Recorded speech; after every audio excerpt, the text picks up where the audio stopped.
Week 1, Physics 101. The room was quiet as you entered to a new semester and a new class. As you peered around the room, you tried to figure out who the teacher was. Your eyes drifted to some people in the front of the class reading other books.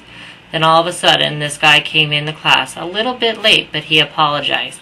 He introduced himself as David Weaver. An interesting-looking fellow, poofy, curled red hair that just moved all sorts of directions when he walked. You knew that he was not a typical teacher, since he was wearing Z-coil shoes. As he talked and welcomed us to his Physics 101 class, you had this feeling that this semester is going to be memorable. In the first week, we got to know each other. David had us categorize ourselves in multiple fields to break the ice. I mean by multiple fields as in college career, hours you currently work, and your geographical location. We then proceeded to read the syllabus, do a video introduction, and take an analysis test all on the first day. The second day we proceeded to continue our discussions about the class.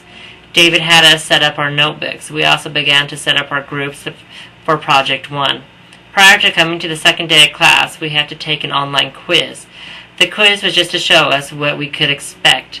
We had a group discussion and also learned a new style of learning that would be group learning as a whole. David would open the floor and we would talk to each other, giving off ideas of what we thought was physics and reality is. I learned in this week that this class was going to take some effort.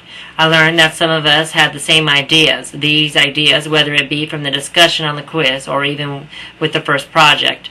David also taught us the reason for the notebook. In my opinion, his rationality is to make us think outside of the box.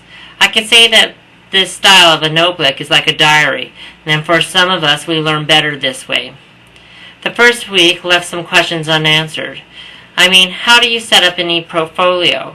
I also need to know more about the podcast. I am assuming that the second week will answer these questions. On the still need to know basis, still wanting to know how our design will turn out for Project 1. I also want to know if the cord I got for Project 1 that will connect to the latch is going to be suitable for the project. All in all, I feel the first week of class was creative and informational. I can tell that this class will have its ups and downs. As I stated previously, this class is going to take some effort. The one promise I make to myself is that I'm going to do the best I can to reach for that A. Until next time, don't stress out. Everything will come to you with ease.